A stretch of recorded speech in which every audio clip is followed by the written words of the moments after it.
Так, прямой эфир сегодня на тему 6 признаков того, что вас нагло используют. Как же можно заметить? Потому что в жизни нами пользуются очень часто, но еще самое интересное, что часто мы пользуемся кем-то, сами того не замечая.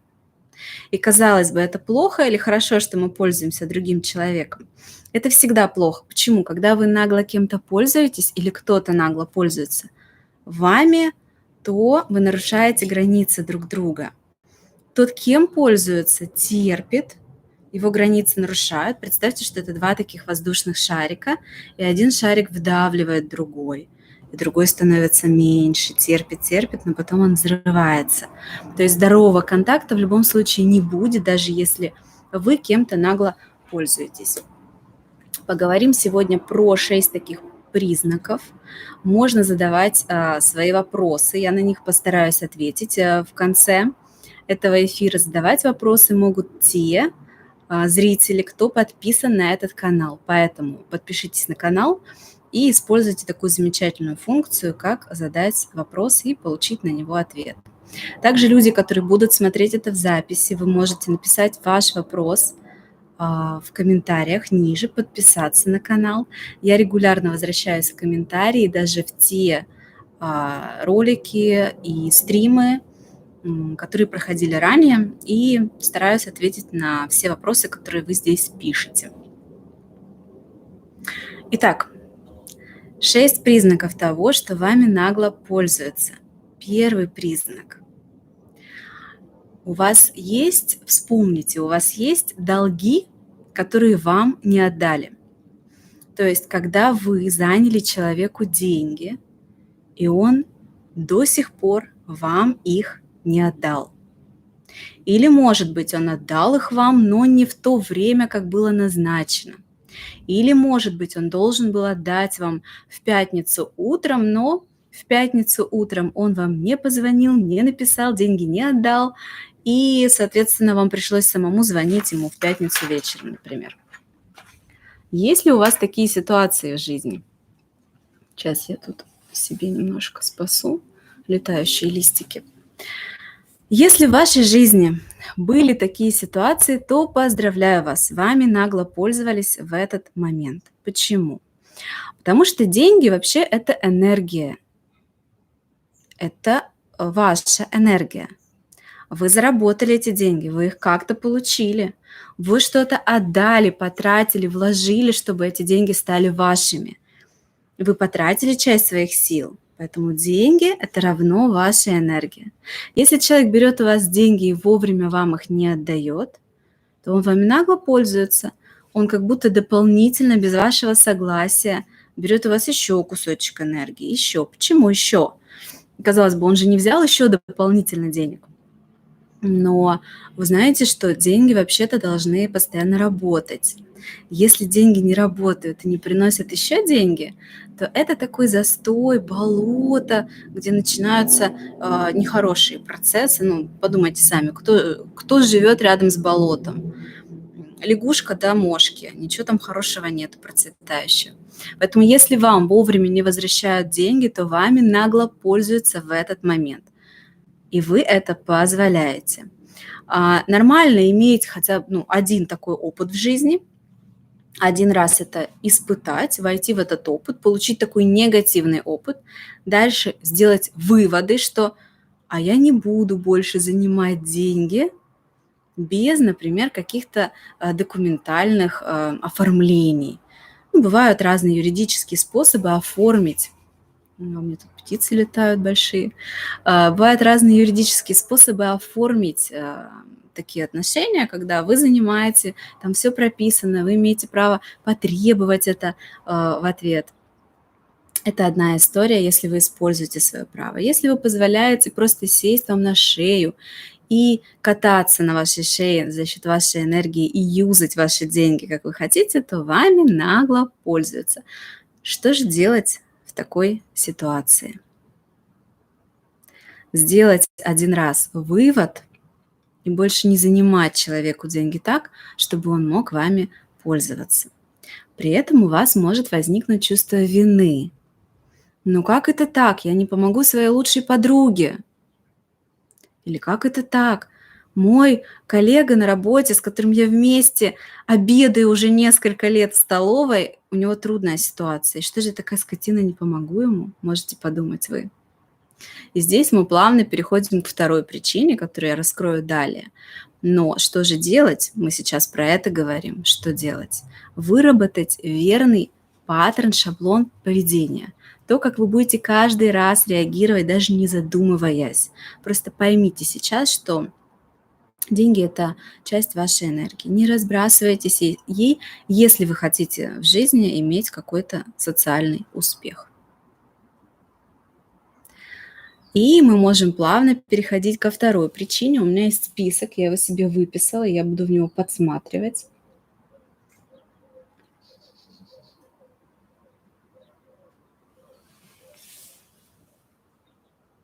Второй признак, что вами нагло пользуются. Второй признак из 6, которые я перечисляю в этом видео. Если вам внушают чувство вины. Если ты не сделаешь что-то, то это ты будешь виноват в том, что произойдет то-то, то-то. Ну, а, например, вернемся к ситуации с деньгами. Если ты, коллега по работе, не займешь мне деньги, на которые я планирую пойти и получить, например, там, какую-то переквалификацию или какую-то сертификацию, что-то, что требуется для работы. Ну, знаете, например, если я не ошибаюсь, в государственных органах бывают такие ситуации, что чтобы остаться на этой работе, человек должен что-то пройти. Ну, там, не знаю, скажу грубо, у нас у психологов, например, нет, у психотерапевтов, я еще более жесткое такое правило, более категоричное приведу.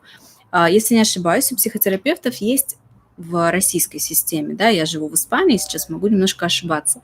В российской системе есть правило, что психотерапевт, а он является врачом, это не психолог, это разные категории, обязан каждые 5 лет повышать свою квалификацию. Соответственно, если он этого не делает, не обучается, не получает квалификацию выше, то он, по идее, не имеет права дальше работать. И, соответственно, такой психотерапевт может позвонить коллеге, с которым он давно дружит, и сказать, что, ты знаешь, мне очень нужны эти деньги. Если ты мне их сейчас не займешь, то я потеряю работу. Выручай. И тот может резко побежать ему помогать. Забыть о том, что у него на даче ремонт вообще-то назревает. И ему самому очень нужны деньги, которые он долго зарабатывал и откладывал. И отдать их своему другу. Почему? Потому что ему кажется, что если он этого не сделает, то он будет виноват в том, что его друг потеряет работу. Вам знакомо такое чувство? Если ты что-то не сделаешь, ты будешь виноват. Еще одна очень интересная такая схема, как это используется часто в жизни, когда люди работают, и они часть одной команды. И эта команда ведет проект. И там могут одни сотрудники перекладывать часть работы на других, скидывать на чужие плечи ту работу, которую может сделать другой человек, чтобы освободить себе время, чтобы меньше напрягаться, чтобы меньше работать, чтобы было легче. И тогда такой человек может сказать: ты знаешь, сделай это, пожалуйста, сегодня после работы, потому что если ты это не сделаешь, ты же понимаешь, что наш проект тогда даст трещину. Мы можем не успеть тогда в поставленные сроки. И человек с синдромом спасателя особенно сразу же кинется это делать, потому что он же будет виноват, если он этого не сделает. Так вот, открываю правду. Правда здесь в том, что тот, кто скидывает часть работы на другого, нагло пользуется им в этот момент. Замечали ли вы, что вы оказывались в таких ситуациях? Поделитесь. Знакомо ли вам это? Потому что это очень частая история, и я думаю, что практически в жизни каждого человека она когда-то случалась, да, и вы могли просто по-разному реагировать. Кто-то, кто умеет хорошо чувствовать свои границы и отстаивать их, это такое, да, вспоминаем, 2 воздушных шарика, у них есть форма, и один шарик сейчас будет нарушать границы другого. Он такой раздувается или двигается и выщемляет немножко другой шарик. И у того шарика есть варианты. Он может такой поднажать и подоттолкнуть его. То слышишь ты? Это вообще-то мои границы. Ты тут наезжаешь на меня. А может дать слабину из-за желания спасать, желания угождать, из-за слабости, из-за неуверенности в себе и такой вжиматься. Ну да, я уступлю тебе. Конечно, сгрузи на меня, коллега, тонну этих, не знаю, там, бумаг, которые нужно обработать, или каких-нибудь отчетов, которые нужно писать. И я, конечно, сделаю под миссией большого общего дела. Что же делать в такой ситуации? Если вы замечаете, что вы оказываетесь периодически в такой ситуации и не можете оказаться тем самым упругим шариком, который может отпружинить вовремя того, кто вас выщемляет, то вам нужно работать со своими границами. В психотерапии есть такой термин – личные границы. Их никто не видит, они невидимы. Это как забор, знаете, у каждого дома, по идее, есть какой-то забор. Есть забор жесткий, например, Москва, Рублевка. Едете, представьте, на машине по Рублевке. Если вы будете смотреть по сторонам, то практически везде вы будете видеть 6-метровые заборы. Такие прям конкретные заборы, что там не то, что не перелезешь его, не нарушишь, ты даже не увидишь, что за этим забором. Это такие жесткие, категоричные личные границы у этого дома. Бывают более мягкие границы, более такие, вроде здесь, вроде здесь. И, кстати, этим людям достаточно комфортно живется, потому что жесткие границы – это признак категоричности. Это лучше, чем вообще отсутствие границ. Но категоричным людям часто тоже сложно живется, и там тоже есть что улучшить с помощью психологии и работы с психологом. Так вот, представьте, есть дома, например, в Европе, целые поселки, где стоят дома, и у людей вообще нет как такового забора. Часто место забора, по идее, где должен быть забор, где территория граничит, выделено лишь за счет какой-то так называемой зеленой изгороди. Высаживаются там, не знаю, ряд, например, растения туя, их красиво стригут. Этот зеленый забор может быть очень высоким, но, согласитесь, через него же можно проникнуть. Где-то человек может раздвинуть ветки и просочиться, и немножко нарушить границы. Кошки, собаки легко бегают, ведь через тот забор на Рублевке 6 или даже там, может быть, 9, нет, наверное, 6-метровый, кошка не перепрыгнет и собачка не пробежит, там очень все категорично. А здесь как бы проницаемо. А бывают такие поселки, где вообще забор – это клумба из цветов, они такие низкие. Хочешь – перешагни, хочешь – не перешагни. Но, в общем, наши личные границы – это примерно как забор у территории какого-то частного дома. Он может быть разным. И плохо, когда его нет вообще. Одно дело, если это поселок, где постоянно много лет живут одни и те же люди. Они в очень хороших дружеских отношениях, и они и так знают, где границы друг друга, и уже выстроили какую-то модель такого сосуществования в этом пространстве, и, в принципе, не нарушают границы друг друга, и им окей. Но в реальной жизни, если мы идем из дома в социум, если мы работаем, встречаемся с разными людьми, если мы ходим, девочки, например, в салоны красоты, какие-то процедуры заказываем, пробуем разных мастеров, то вероятность, что можно комфортно выжить с отсутствием личных границ, таким домом без забора, она практически равна нулю. Поэтому что делать вам, если вы замечаете, что вы оказываетесь в таких ситуациях? Выстроите свой такой невидимый, но вами ощущаемый забор там, где вам комфортно. И удерживайте эту территорию, охраняйте ее, не пускайте людей нарушать это ограждение. Как? Полезно ходить к психологу и тренировать это. Также на моем канале есть еще видео, где я рассказываю более подробно про личные границы и привожу там прям конкретные примеры, как можно их отстаивать, если человек их нарушает. Еще один важный признак того, что вами нагло пользуются. Мгм.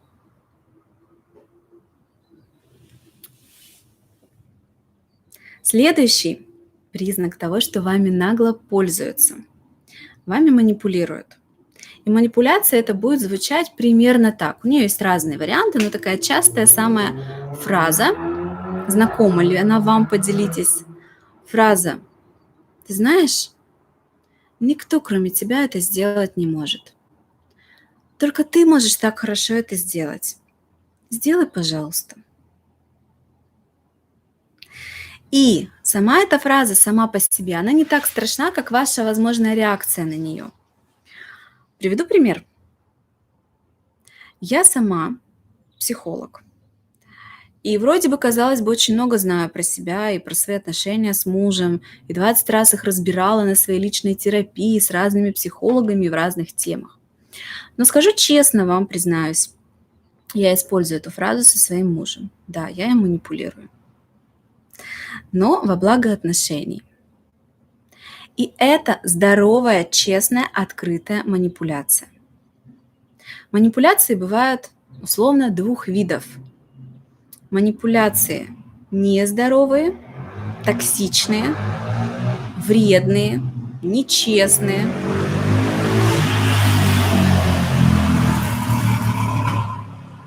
У меня сосед на мотоцикле ездит, громко ездит. Я его знаю, у нас дети вместе в школу ходят, мы дружим. И вот я каждый день по звуку мотоцикла на улице знаю, когда он приезжает домой, когда уезжает. Вот мы его сейчас вместе с вами проводили. Сосед уехал на мотоцикле по делам. Итого, манипуляция бывает двух видов. Бывает вредная, токсичная, нездоровая манипуляция, которую я не рекомендую вам самим применять, потому что это никогда не приведет к честным, нормальным отношениям. Всегда будет какой-то шлейф неприятный. И бывает нормальная, здоровая манипуляция. Чем же они отличаются?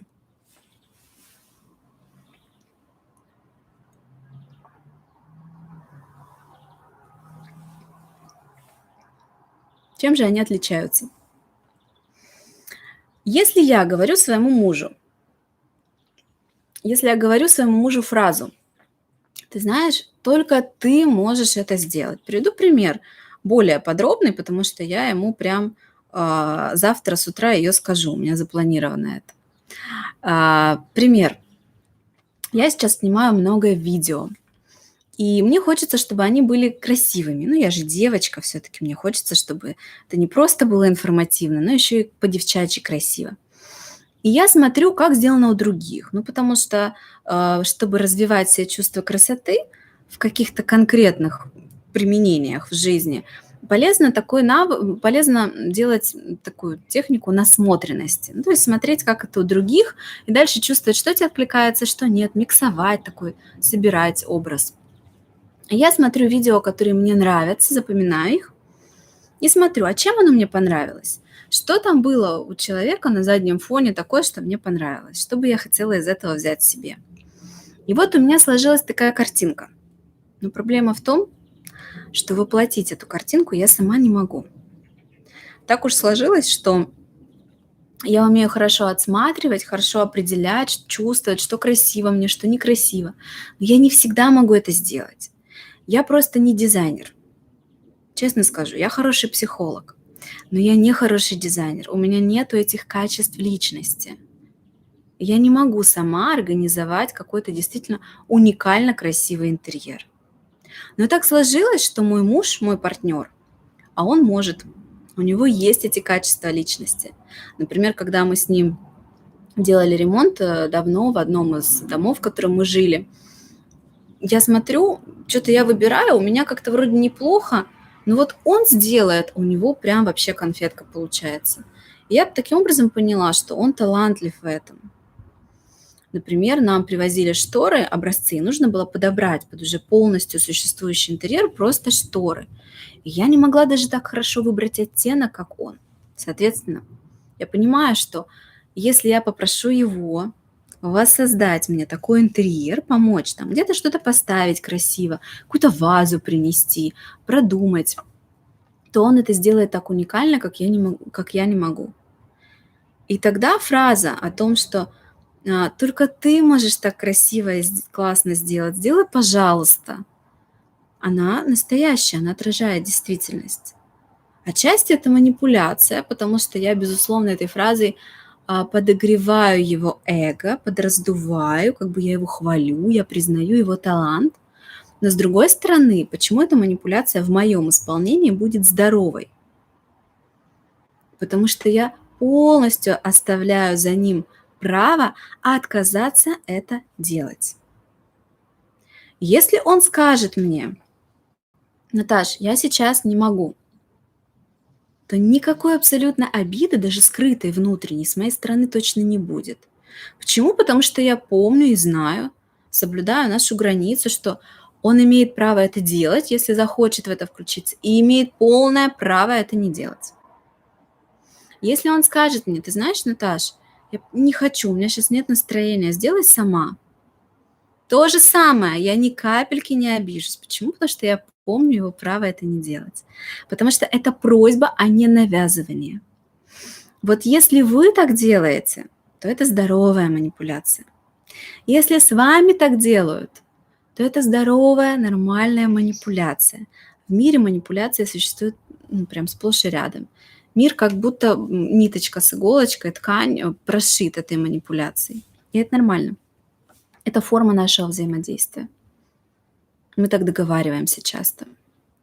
Но если кто-то вам так говорит, и вы чувствуете и знаете уже из опыта контакта с этим человеком, что если вы скажете: нет, я сейчас не хочу, человек обидится или начнет давить, скажет: не, ну как, ну ты не понимаешь, что ли, ну блин, ну только ты же так, я же не могу так, ну сделай, что тебе жалко, что ли? Ну что ты жадничаешь? Ты же можешь, тебе же это легко. Ну, чувствуете, как он нагло вами пользуется в этот момент, как он шарик такой вдувает вас, ваш шарик, он так вас продавливает. Здесь полезно его отпружинить. Или вы знаете уже из опыта контакта с этим человеком, что если вы скажете «нет», то он затаит на вас обиду и уйдет, вроде показывая, что ничего не случилось, да, окей, типа ты можешь отказаться, но он уйдет с таким лицом, что вы будете понимать, что он обиделся. Ну, такой, знаете, ребенок такой надутый, он такой обиженка ушел. Нагло вами пользуется, манипулирует просто другим приемом, не жестким, а мягким приемом, но тем не менее манипулирует. Что же делать, когда вами так нагло пользуются? Вспоминать свои права. Вы должны помнить о том, что в этом мире вы не так-то уж и много должны людям. И более того, даже если вы когда-то взяли на себя какие-то обязательства, вы имеете в любой момент право прекратить любые договоренности. Вы не обязаны делать то, что люди хотят от вас. Вам вообще полезно делать только то, что вы сами хотите. Перейдем к следующему пункту.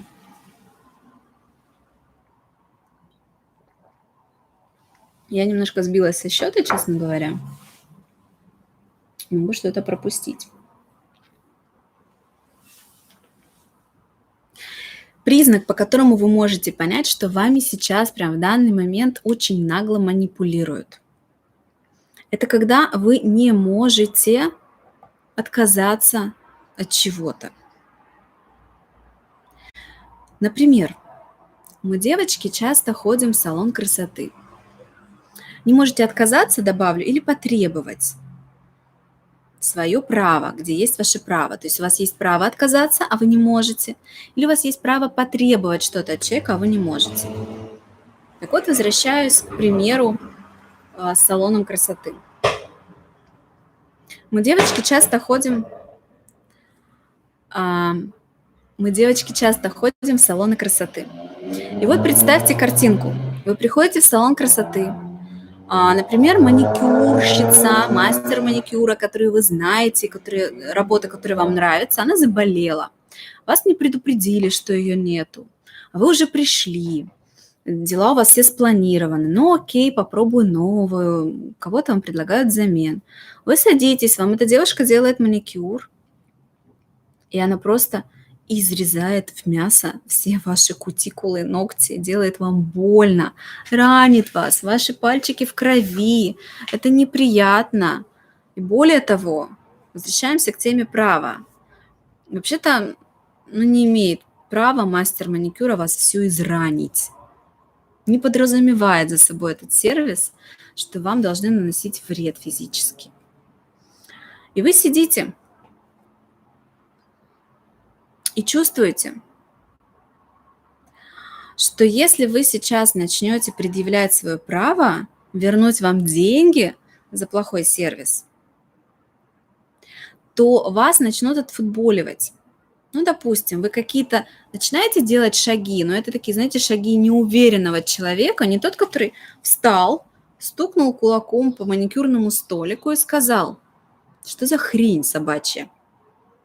Почему вы изрезали меня всю? Вы точно квалифицированный специалист? Я не согласна платить деньги за такой маникюр. Верните мне деньги, если, к примеру, вы заплатили заранее. Или вы объясняете, что все, я ухожу, но деньги я вам не заплачу. И вообще компенсируйте мне то, что мои пальчики сейчас изранены. Может быть, вашими тупыми ножницами, которые, по идее, не должны быть тупыми у мастера маникюра. Потому что это частая причина, почему там случаются всякие ранки. В том числе, когда ножницы, там щипчики плохо режут.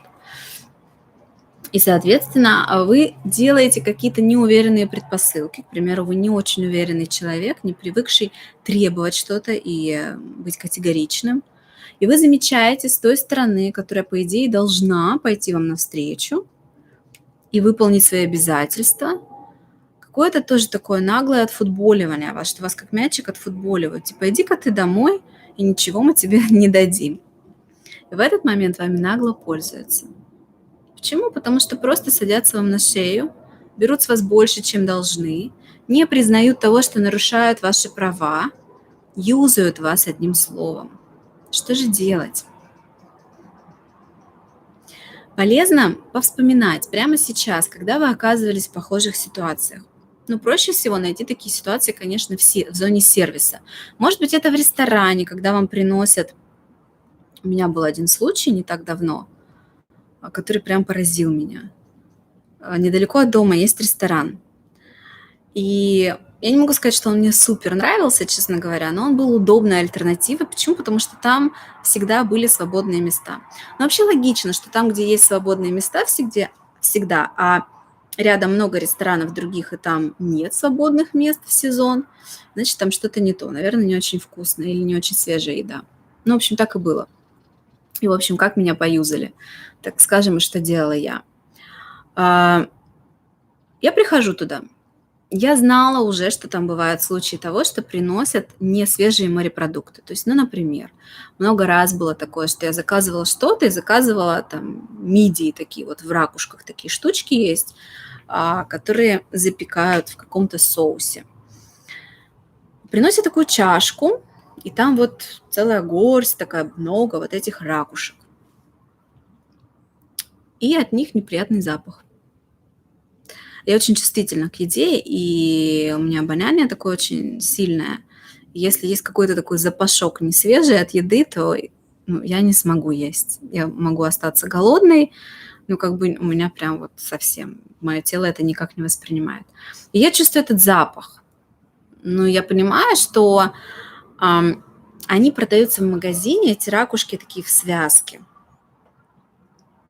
И если они, когда их варят или там запекают, какая-то из них не открывается, то, скорее всего, там мертвое, стухшееся такое что-то, в общем, несъедобное. Но я понимаю, что они там все варились в этом соку этого несъедобного, и, в общем, мне противно это есть, я не готова. И я возвращала. Или просто не ела, по-разному, в общем, было. Но это такой момент, с которым можно поспорить, потому что я так категорично, А в ресторане кто-то может просто там убрать. Ну, по идее, повар должен был, скорее всего, просто убрать испорченную, остальные дать. В общем, что было в этот раз, что было прям категоричным нарушением моей границы, когда меня нагло пытались юзать, использовать. Я заказала другое блюдо, которое точно должно быть свежим, но непростительным, быть не свежим. Такой вот кальмар, пожаренный на гриле. Их 2 штуки, и мне приносят, и там такой запах, что ой. Ну, в общем, любой нормальный человек должен это отличать носом. И я такая сижу и понимаю, что, ну, это так воняет. Я так принюхиваюсь и понимаю, что один из них нормальный, а второй старенький и, в общем, видимо, долго лежал в холодильнике. Что делать? Естественно, я должна это вернуть, но есть я это не буду. Естественно, я не должна платить за это.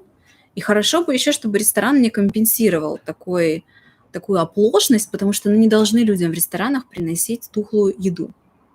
Не должны. Я зову официанта.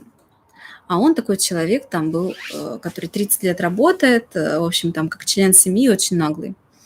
И я ему показываю это и говорю, не свежее, заберите. Он удивляется, говорит, не может быть, нам их сегодня привезли. Понимаете логику?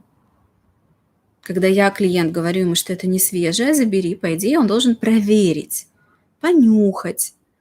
А он мне говорит, это читаем между строк, ну, ты херню мне говоришь? Не может быть не свежим, потому что нам сегодня привезли. То есть он даже не допускает мысли, что, может быть, вам это привезли уже тухлым, а вы не проверили, что вам привезли. Причем здесь то, что вам привезли? Это вообще уже дела ресторана с поставщиками. Это не мое дело клиента. Тут пытаются мне присесть на шею, нагло меня попользовать. А я делаю ему такое лицо, ну, которое называется кирпичом, то есть что меня не волнует, там, кто вам что привез. Я ему говорю, понюхайте. Он говорит, окей, но он сам не нюхает, он уносит повару, которого я не вижу, не слышу. Возвращается через 5 минут и говорит, мадам, вы ошибаетесь. Повар посмотрел, они с хорошим сроком годности их сегодня привезли.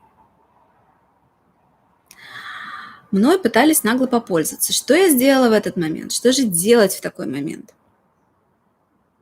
Первое. Помните, что вам пытаются навешать что-то не ваше, подгрузить вас тем, что вас не касается. Здесь нужно стоп и не брать то, чем вас нагружают.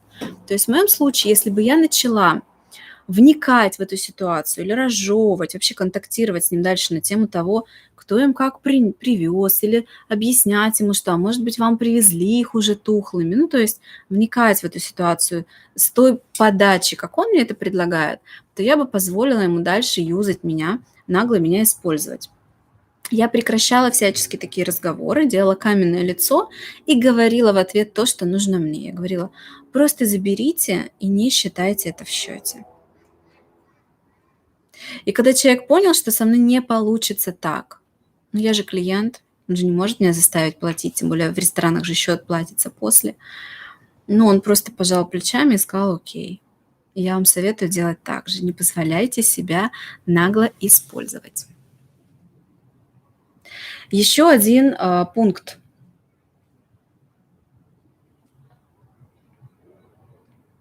Угу.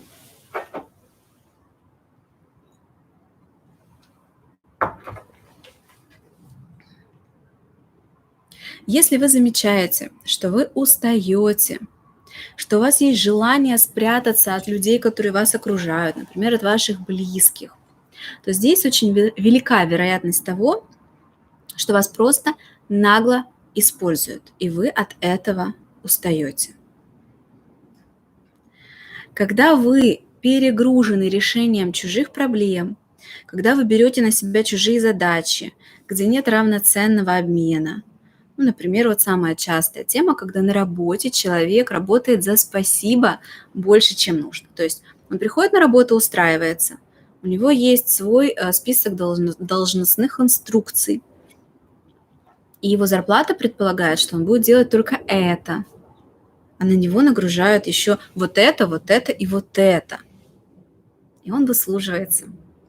Ну, может быть, там спасибо красиво говорят. А может быть, пригрели его тем, что Ты знаешь, ты такой ценный у нас сотрудник. Вот все они плохо работают, а вот именно ты делаешь супер такие вещи, важные для нас. Мы без тебя никак не сможем. И он бедненький, берет эту лапшу себе на уши и работает за это спасибо. Таким образом, обесценивая сам себя, делая больше, чем нужно, не получая то, что нужно взамен. Ведь здесь важно обратить внимание на один момент. Если бы этот же самый человек делал эту же самую большую нагрузку, но получал бы за нее равноценно дополнительные деньги, он бы, магия психологии, магия энергообмена равноценного, он бы не чувствовал такую усталость, потому что деньги закрывают все процессы. Деньги очень хорошо все компенсируют.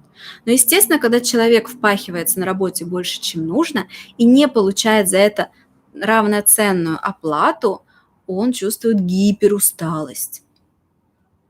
Поэтому когда он чувствует гиперусталость, естественно, у него нет энергии и сил на общение с близкими, на то, чтобы быть с людьми. Почему? Потому что самый важный, кстати, способ, как восполнить свои силы, ресурсы, это выспаться, а следующее – побыть одному, поделать что-то, что вас радует и наполняет. Соответственно, если мы просто разворачиваем от обратного, если человек чувствует желание очень много уединяться, у него просто сил нет контактировать с людьми, потому что в контактах с людьми мы всегда говорим что-то и тратим энергию, смотрим куда-то, отдаем внимание, энергию. Поэтому это очень важный признак, если вы хотите вдруг убежать от всех, закрыться в своей комнате и поделать что-то, вы перегружены, вы где-то отдаете больше, чем сегодня можете. Не факт, что именно вас используют, может быть и другие еще варианты. Хотите разобрать персонально ваш случай, приходите на консультацию, потому что есть нюансы. Но очень-очень часто причина такая, казалось бы, простая. Вы где-то делаете больше, чем нужно, впрягаетесь больше, чем нужно, спасаете кого-то там, где это не оценено. Ведь классно, если доктор спасает, на скорой помощи, например, врач, спасает жизни людей, но ему платят за это зарплату. И каждый его час переработки стоит денег. Но если вы спасаете просто подруг, например, или еще хуже мужчину, спасаете вашего, например, от безденежья, постоянно занимая ему деньги, или снимаете сами жилье, а он не платит за это, и спасаете его от того, чтобы он не остался на улице, как человек без постоянного места жительства. Вы тратите свои силы и энергию. Что делать? Остановиться и попробовать проанализировать, что вы делаете в течение дня. И желательно круто это сделать не за один день. То есть прям сесть, взять листик и ручку, повспоминать какие-то основные дела, которые вы делали вчера. Поставить себе задачу на следующий день. Я буду прям целый день выписывать, что я делаю, прям по времени. Проснулись, пишите время. Пошли там в туалет делать свои какие-то ванные такие дела, процедуры, зубы почистить, душ принять. Написали, сколько времени это занимает. Завтракать пошли, позавтракали, приготовили завтрак, написали. Написали себе, приготовили или еще кому-то. Все расписали до самого сна. А потом сядьте и понаблюдайте. Где то, что вы делали, во-первых, четко прям выделите другим цветом, например, где те действия, которые вы делали именно для себя. Другим цветом у вас действия, которые вы делали не для себя. Каждое из них разберите и посмотрите на него под углом. А не использовали здесь меня нагло ли? Равноценный ли там обмен? Что я получаю за это? Или ничего не получаю? Или получаю потом? Ну, например, вот я сейчас сижу с вами на стриме. Вы можете задавать вопросы, я в конце на них отвечу. Напомню, что отвечаю тем людям, кто подписан на канал, своим подписчикам. Или этот стрим будет в записи, и вы сможете задать вопрос в комментариях ниже. И я прихожу регулярно в комментарии, стараюсь отвечать на вопросы подписчиков. Я трачу свое время. И казалось бы, ведь можно на это посмотреть, если бы я делала такую аналитику своего дня, и вот писала бы сейчас стрим, просидела там час. Для себя делала? Ну, в принципе, нет. Людям же рассказывала полезную информацию. Юзали меня здесь? Нет. Почему? Потому что это перспектива. Я понимаю, что это видео, в том числе и благодаря вашим лайкам, комментариям, оно будет продвигаться, оно дает возможность людям узнать обо мне. Кто-то узнает и почувствует, что ему нужна помощь психолога, он запишется ко мне на консультацию, придет ко мне в терапию. То есть, ну, это промоушен, так скажем, да, то есть я понимаю, что это равноценно. Я сама дозирую, сама принимаю решение, что я здесь даю такое количество своего времени, внимания, пользы людям, и что я получаю взамен. Поэтому очень полезно, что же делать, проанализировать, желательно несколько так своих дней, и отследить места, где вас используют, и просто прекратить это использование без чувства вины и сожаления. Оценить себя и ценить свое время и свои силы. Сейчас я подсмотрю, значит, осталось ли у меня еще что-то, что важно озвучить, и потом отвечу на вопросы.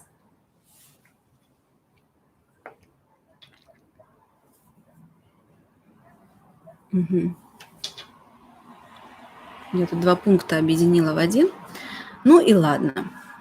41 минута эфира, и как раз есть время ответить на вопросы. Я сейчас попробую сделать это с телефона, зайти в свою трансляцию и посмотреть чат. О, здорово, я вижу чат. Сейчас я отвечу на вопросы, если они здесь есть.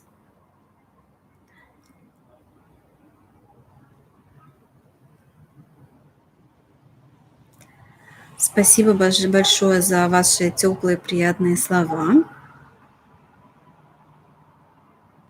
Запись эфира, да, по привычке из Инстаграма называю эфиром. Запись стрима будет на этом канале.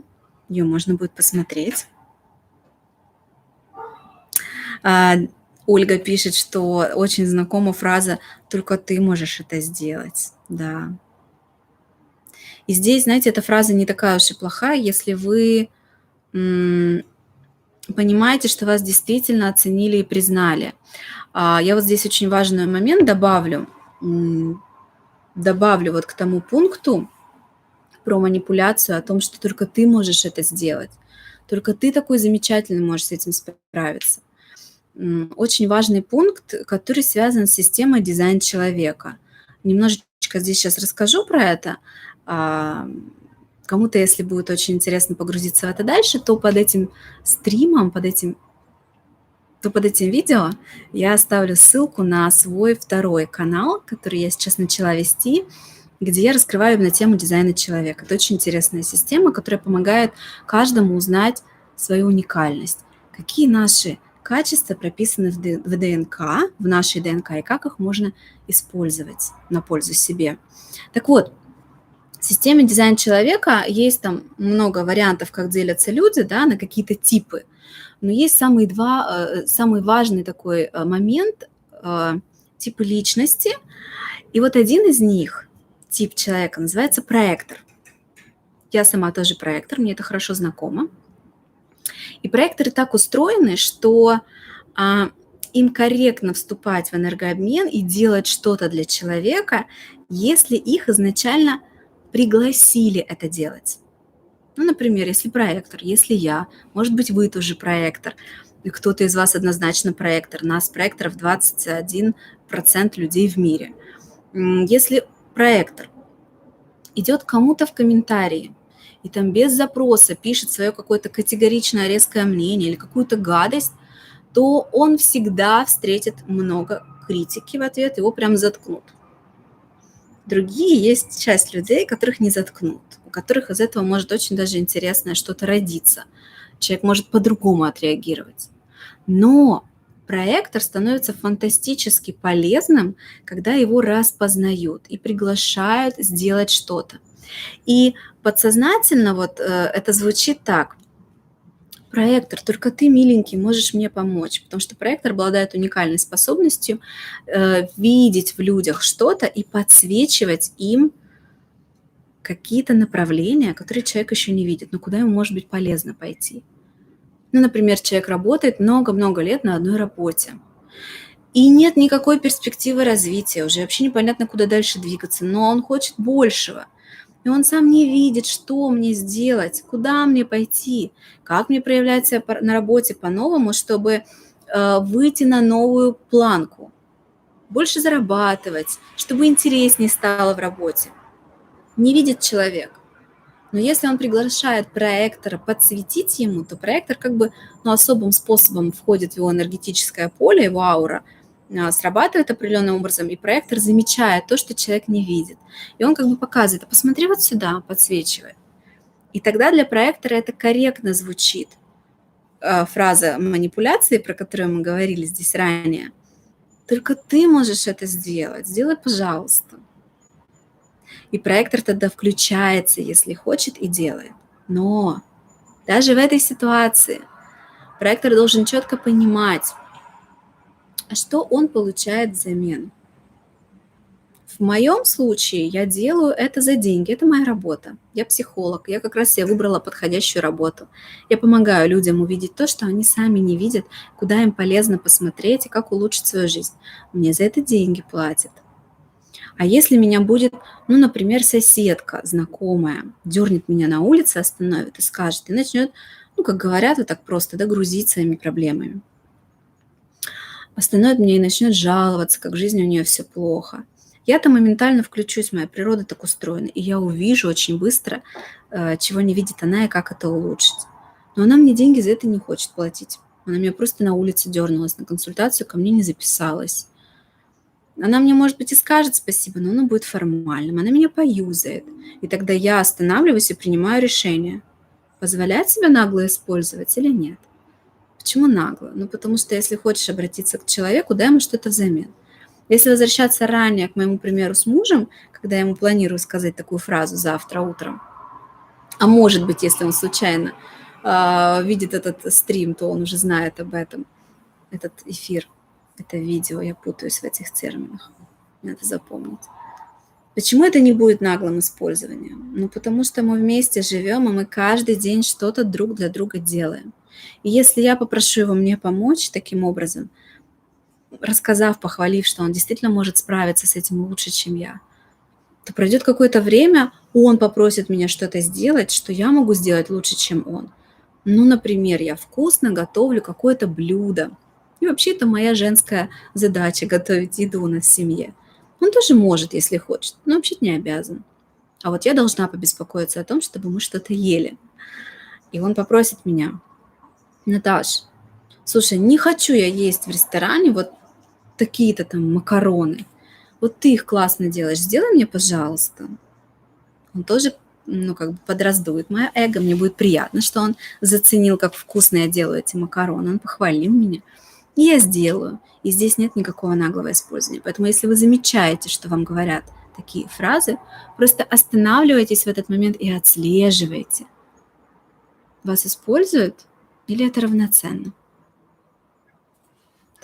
Так, возвращаюсь. Угу. Зачитываю вопрос от Ольги, от зрителя Ольги. Ольга спрашивает: мой парень появляется только тогда, когда у него проблемы. Раньше мне нравилось помогать решать его вопросы, но запросы стали больше и чаще. Это манипуляция.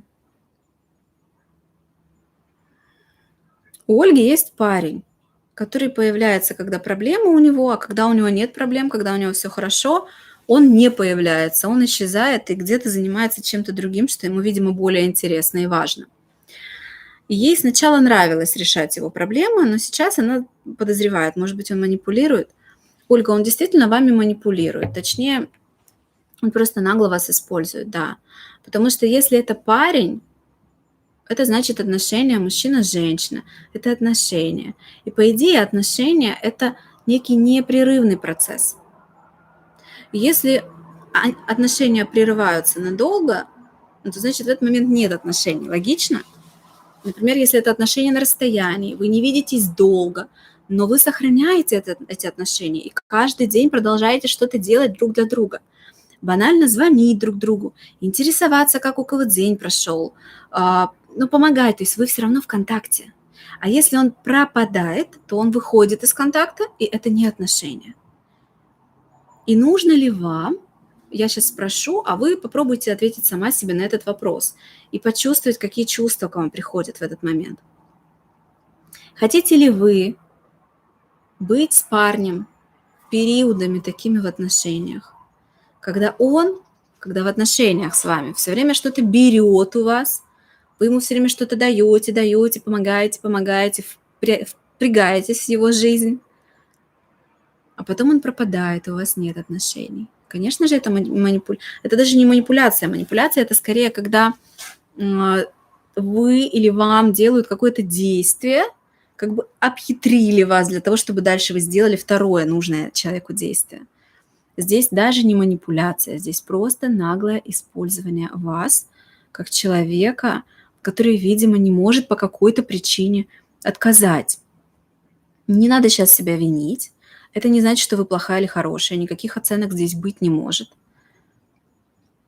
Здесь нужно просто остановиться, обратить внимание, что вы чувствуете, когда понимаете, что человек вас использовал, и что вы чувствуете, когда это повторяется, почему вы не можете остановить, это легко, почему у вас есть сомнения, посмотреть на эти чувства и дальше принять решение. Я хочу, чтобы дальше так было, или нет, я не согласна. Вот такая здесь рекомендация. Есть ли еще вопросы?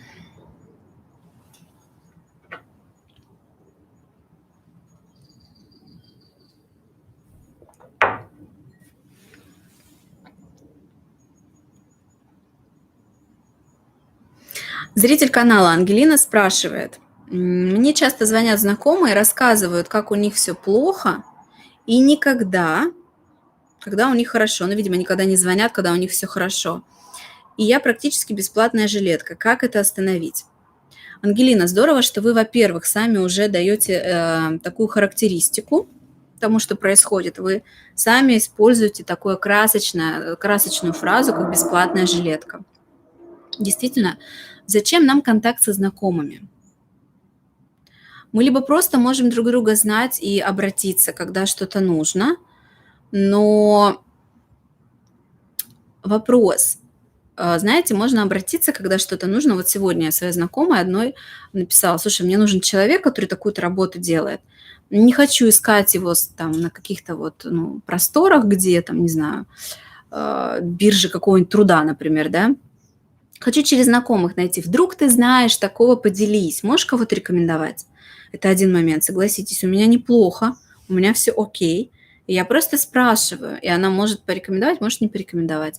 И там завтра она может ко мне также обратиться.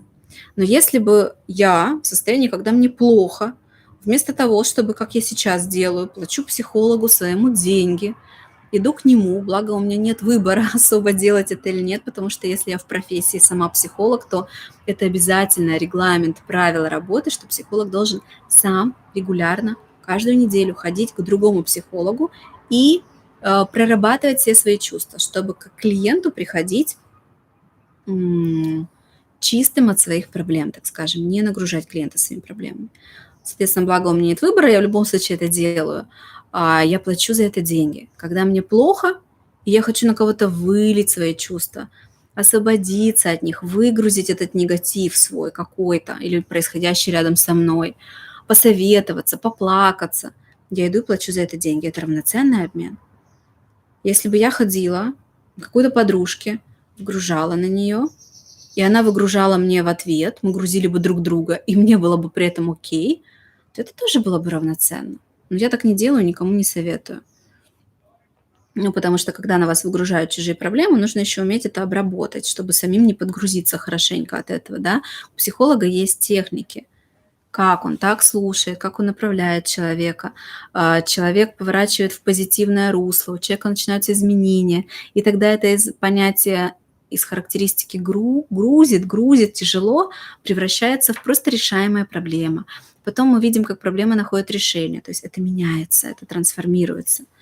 Но если две девушки, просто подруги, просто грузят друг друга, а другая еще накручивает сильнее, это раскручивается, то это очень негативный такой процесс, с энергетической точки зрения вообще очень вредный. Соответственно, если вам кто-то вот так обращается и подгружает вас, когда у него все плохо, и не делит с вами радостные моменты, и не выслушивает вас, когда вам все плохо, то вас используют как жилетку. И вы здорово, что это уже понимаете. Это супер, это уже полшага на пути, который состоит из 2 шагов. Следующий шаг, что вам нужно сделать, прекратить этот контакт. Здесь, пожалуйста, самое важное, поймите, что вы не сможете изменить человека.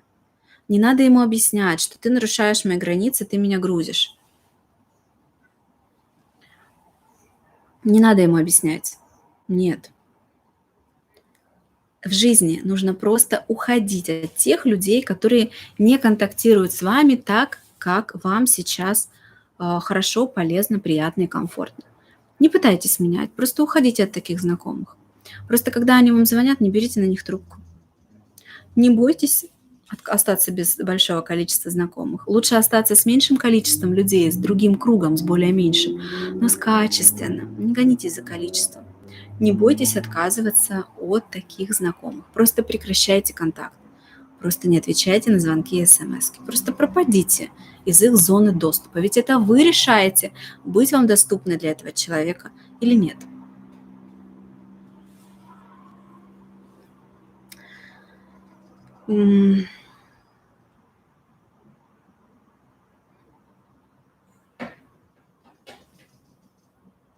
Так, и смотрю еще вопросы.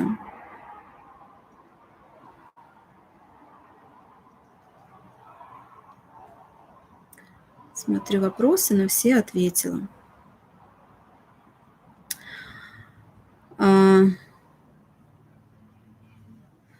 Даша Самойлова пишет, что Наталья, вы правильно заметили, что делают сначала виноватой в чем-то, а потом просят о небольшом одолжении. Да, это такая прям стандартная техника манипуляции, очень такая токсичная манипуляция, которой лучше не заниматься ни самому, естественно, не позволять другим.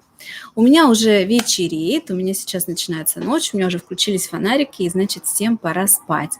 В эфире я как раз около часа, и, соответственно, давайте с вами прощаться. Спасибо всем за внимание, спасибо за вашу благодарность, вижу ее, мне очень приятно.